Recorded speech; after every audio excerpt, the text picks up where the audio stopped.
ikisi çocuk 3 gün için yaşadı. Şu an deprem meydana geliyor. Şu an gördüğünüz gibi deprem. Furkan orayı çek, orayı. Deprem meydana geldi şu anda. Şu anda deprem meydana geldi. Kayıtta mısın? Deprem meydana geldi. Evet. Şu an 2 binanın yıkıldığını görebiliyoruz. Şu an devam ediyor. Hala depremin sürdüğünü söyleyebiliriz. Evet, enkaz kurtarmaya çalışan vatandaşlar da deprem nedeniyle etkilendi. Yanda bulunan bir binanın yıkıldığını söyleyebiliriz. Kameraman arkadaşım diğer tarafı da göstersin. Diğer tarafta da bir binanın yıkıldığını söyleyebiliriz. Evet, vatandaşlar şu anda devam ediyor. Şu an hala deprem devam ediyor.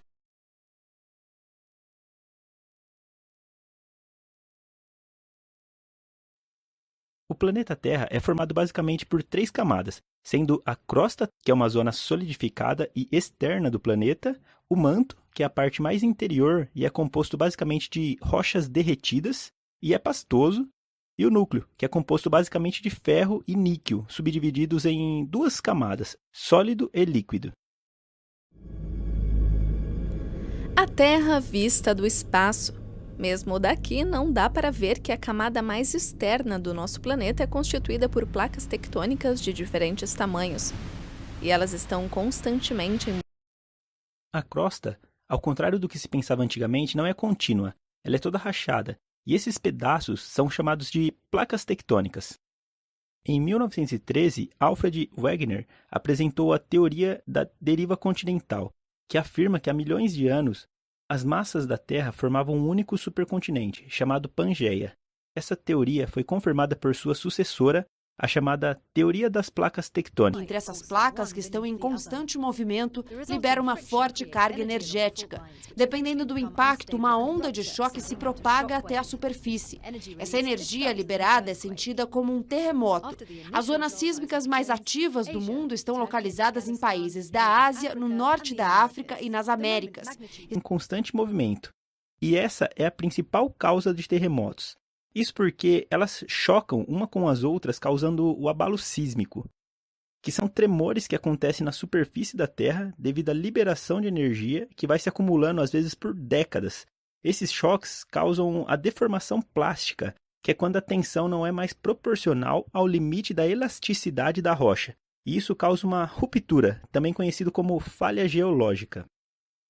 O movimento das placas acontece devido ao movimento de convecção, que é quando as rochas derretidas esfriam e desce para mais próximo ao núcleo, que é bem quente, e aquece esse material, fazendo-o subir novamente, entrando em um ciclo constante bem embaixo das placas tectônicas. E o Brasil. E movimento convergente, que é quando as placas chocam uma com a outra, onde se formam grandes cadeias de montanhas e grandes fossas oceânicas, como a Cordilheira dos Andes, as montanhas do Himalaia e a Fossa das Marianas. Existem outras ocorrências de terremotos causados por grandes deslocamentos de gases no interior da Terra e atividades vulcânicas. E assim como o caso dos movimentos das placas são de origem natural. Mas também temos uma outra parcela menor de causas para terremotos, dessa vez de origem humana, que são os sismos induzidos ou ação antrópica, que nada mais é do que alteração realizada pelo homem no planeta. Pois bem, já vimos que os continentes estão boiando em cima do manto e que se encontram após um acúmulo de pressão toda essa energia é liberada. O ponto onde houve o encontro das placas é chamado de hipocentro, e a partir daí é liberada a primeira e a segunda área. É um pouco mais lenta e não se propaga no líquido, isso devido à sua característica de formação, que é o deslocamento do solo perpendicularmente à direção de propagação. Essas duas primeiras ondas usam o cisalhamento horizontal do solo e tem esse nome em homenagem ao matemático August Edward Rogolov, que criou o modelo matemático desse tipo de onda. E as ondas Rayleigh, que se propaga de forma ondulatória e tem esse nome em homenagem ao Lord Rayleigh, que previu a existência e movimento dessas ondas. Tremores de terra mais fortes podem ocorrer onde as placas tectônicas se aproximam e colidem umas com as outras, como por exemplo na Ásia, a milhares de quilômetros. Em teoria, não há limite para as medições.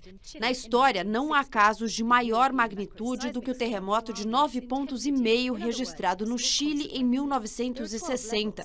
Uma das principais funções da escala é servir de alerta contra outros fenômenos naturais que podem ser desencadeados pelos abalos sísmicos, como deslizamentos, avalanches e até tsunamis. Como explosões, ruptura de barragens, mineração, extração de fluidos do subsolo, entre 250 quilômetros de profundidade, e são bem raros, corresponde a cerca de 3% dos casos.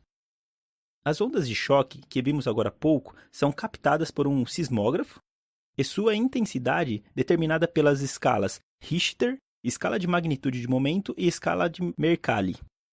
A escala Richter foi desenvolvida em 1935 por Charles Francis Richter. Embora a escala Richter seja mais conhecida, a escala mais precisa e a mais usada em todo o mundo é a de magnitude de momento.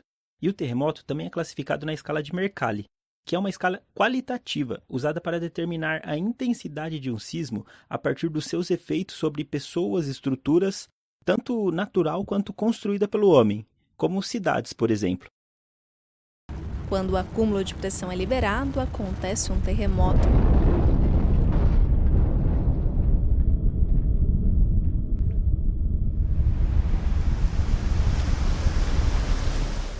Como aconteceu em 2011, quando um tsunami devastador atingiu a costa leste do Japão.